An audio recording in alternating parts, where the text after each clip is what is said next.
Saudara-saudari yang kekasih, selamat berjumpa kembali pada renungan petang hari ini, Rabu tanggal 10 Juni tahun 2020.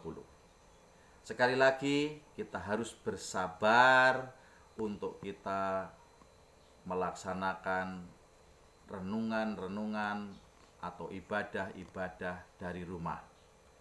Selama pemerintah belum menerbitkan surat edaran untuk mengizinkan kita melaksanakan ibadah-ibadah, maka kita masih tetap merujuk kepada petunjuk dari Rasul Distrik. Kita menunggu protokol-protokol kesehatan ataupun panduan-panduan ataupun tata cara untuk kita dapat melaksanakan kebaktian-kebaktian yang diperkenankan, sehingga pada saatnya nanti kita siap sedia untuk melaksanakan kebaktian sesuai dengan protokol kesehatan dan juga kita menyesuaikan diri dengan tata kehidupan normal yang baru.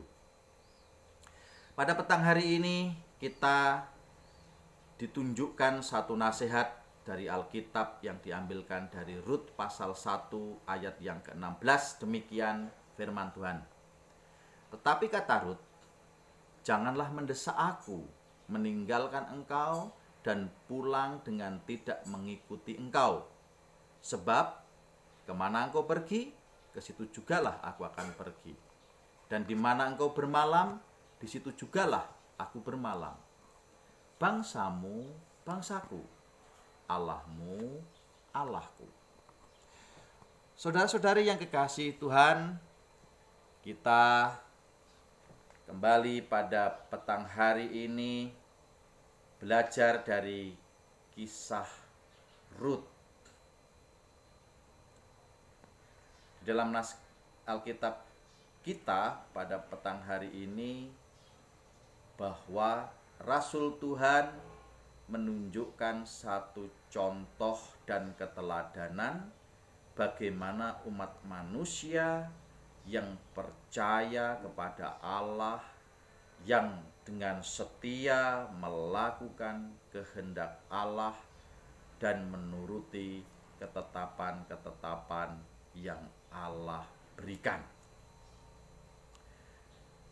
Bangsa Israel adalah bangsa yang dipilih oleh Allah, dan kita tahu bahwa bangsa Israel dipimpin oleh Allah melalui para nabi, para hakim, dan juga orang-orang yang dipilih, baik itu laki-laki maupun perempuan-perempuan.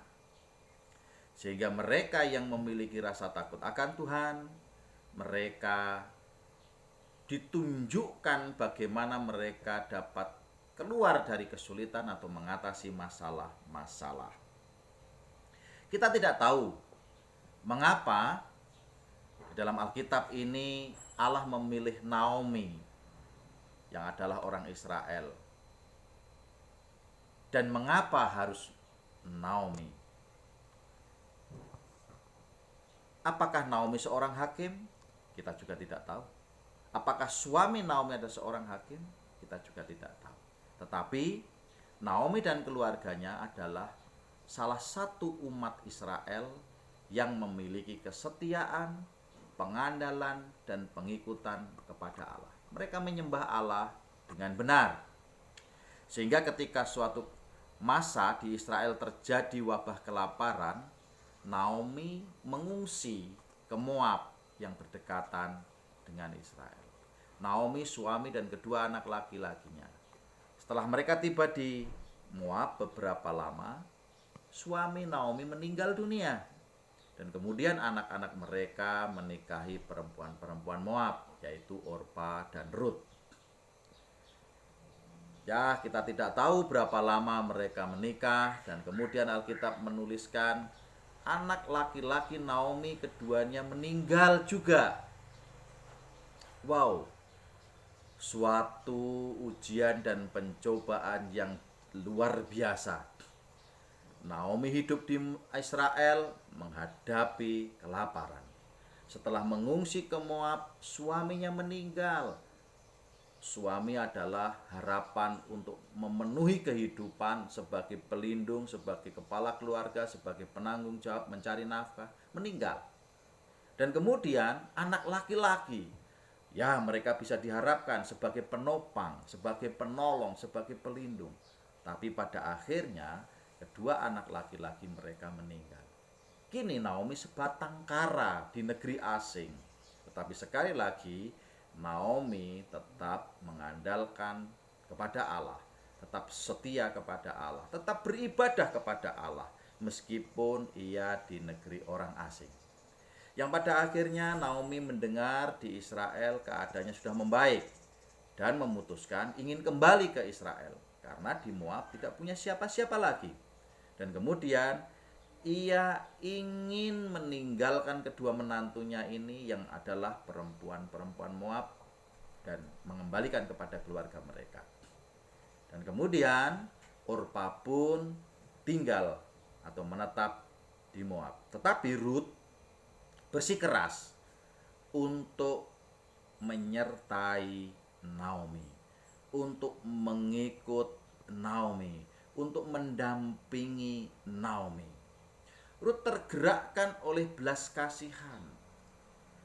Rut tergerakkan oleh rasa kesetiaan. Rut selama menjadi menantu Naomi belajar meneladani Naomi yang beribadah, yang menyembah kepada Allah Israel sebagai Allah yang benar. Dan Rut mengenali bahwa dengan cara itu ia boleh mengalami suatu keadaan-keadaan meskipun dalam keadaan-keadaan ini secara duniawi tidak ada kepastian, tetapi dia melihat secara rohani bahwa ada kedamaian, ada ketentraman di dalam keluarga Naomi. Yang pada akhirnya Rut pun sebagaimana di dalam pasal 16 yang kita dengar dalam nas tadi dikatakan, sebab kemana engkau pergi, ke situ jugalah aku akan pergi. Dan di mana engkau bermalam, di situ jugalah aku bermalam. Bangsamu, bangsaku, Allahmu, Allahku. Itu adalah suatu pernyataan, pengakuan Rut yang adalah orang Moab kepada Allah orang Israel sebagai Allah yang benar. Ya, apakah Allah menggunakan Rut untuk menolong Naomi? Kita juga tidak tahu. Tetapi disitulah sikap keputusan Rut untuk mendampingi mertuanya. Dia tidak tega, dia tidak rela. Mertuanya ini berjalan sendirian dari Moab menuju ke Israel. Dan Rut mungkin membayangkan bagaimana kehidupan mertuanya seorang diri, tidak ada yang menyertai, tidak ada yang mendampingi. Dalam situasi dan keadaan yang sulit, yang tidak memiliki apa-apa, yang tidak punya bekal apa-apa, yang tidak punya persediaan apa-apa. Tetapi disitulah belas kasih, kesetiaan Rut berkenan kepada Allah. Sehingga ketika mereka tiba di Bethlehem dengan tangan kosong, mereka tidak memiliki apa-apa. Tetapi sekali lagi Allah tidak membuat mukjizat kepada Naomi dan Rut, mengubah segala sesuatunya dengan tiba-tiba. Tetapi sebaliknya Allah mengirimkan seorang penolong, yaitu Boaz, salah seorang kerabat Naomi, yang menyelamatkan mereka, mencukupi kebutuhan makan mereka, tempat tinggal mereka. Bahkan Boaz menikahi Rut. Nah, di sini bukan suatu kebetulan. Di dalam kisah sebelumnya atau dalam pasal sebelumnya kita dapat melihat bagaimana ketika Rut harus mencukupi kebutuhan hidup mertuanya. Dia harus pergi ke ladang mengais reruntuhan atau sisa-sisa bulir gandum yang telah dipanen. Kita bayangkan sisa-sisa bulir gandum yang telah dipanen. Ya, kita tahu dalam Alkitab dikatakan bahwa itu adalah ladang dari Boas atau kebun dari Boas. Saudara yang kasih Tuhan, Boas dipakai oleh Allah untuk menolong Naomi dan Ruth. Bahkan kemudian ketika Boas menikahi Ruth, kehidupan mereka menjadi berubah, menjadi lebih baik. Kita dapat belajar dari peristiwa atau dari kisah ini tentang kesetiaan dan pertolongan Allah. Kita dapat melihat kesetiaan Naomi dan kesetiaan Ruth. Ketika Naomi tetap beribadah kepada Allah meskipun dalam situasi-situasi yang sulit, dengan juga kesetiaan Ruth kepada mertuanya, dia mengikutinya kemanapun ia pergi, apapun kondisi dan keadaan mertuanya, dia tidak memandang, tidak memperhitungkan situasi mertuanya yang menderita, yang kekurangan, yang miskin. Tetapi Ruth tetap setia kepadanya. Allah mengirimkan seorang penolong. Ya, penolongnya adalah Boas. Sehingga Boas dipakai oleh Allah untuk menyalurkan berkat, untuk memberkati, untuk menyelamatkan, untuk melindungi setiap orang yang mengandalkan diri kepada Tuhan. Dan terlebih pengakuan Ruth untuk mengakui Allah Israel sebagai Allah yang besar merupakan suatu bukti pertobatan dan penyesalan bahwa apa yang telah dialami sebelumnya, apa yang telah dilakukan sebelumnya, sesuatu yang tidak mendatangkan berkat. Saudara yang kasih Tuhan, marilah kita juga ingin pada hari ini belajar dari kesetiaan Naomi dan juga kesetiaan Ruth. Kita saat ini juga berada di tengah-tengah pandemi. Kita berada dalam kesulitan, kita berada di dalam kekhawatiran, kita berada dalam suatu keadaan-keadaan yang mungkin kita tidak tahu pasti apa yang akan terjadi. Tetapi sekali lagi kita juga ingin belajar kepada kesetiaan Naomi, bahwa kita tetap setia kepada Allah. Kita juga ingin belajar dari kesetiaan Ruth. Meskipun ketika ia menyertai Naomi ke negeri asing baginya, ke Israel, ke Bethlehem, tidak tahu pasti apa yang akan terjadi. Tetapi Ruth tetap setia dan percaya bahwa Allahnya Naomi akan menolong dan menyelamatkan. Dan pada akhirnya terbukti ketika Ruth menjadi istri Boas, keadaannya menjadi lebih baik. Keadaannya menjadi secara jasmani mereka lebih dicukupi. Dan kemudian ia dapat menolong mertuanya, yaitu Naomi, untuk hidup bersama-sama dengan dia dalam suatu tata kehidupan yang lebih baik. Saudara yang kasih Tuhan, kita dapat mengalami pertolongan Tuhan. Bila mana saudara dan saya dalam keadaan-keadaan yang sulit, kita sadar bahwa kita tidak sendiri.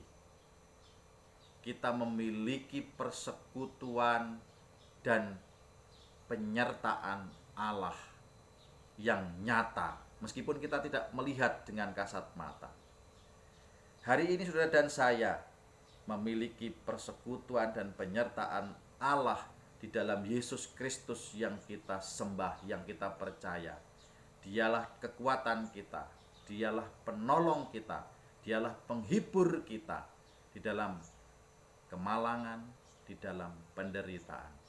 Hanya jika saudara dan saya tetap setia, maka pertolongan Allah yang diberikan kepada saudara dan saya bisa saja terjadi melalui teman, sahabat, saudara-saudari yang dikirimkan oleh Allah untuk menolong kesulitan-kesulitan kita, untuk mendampingi kekhawatiran, ketidakpastian kita.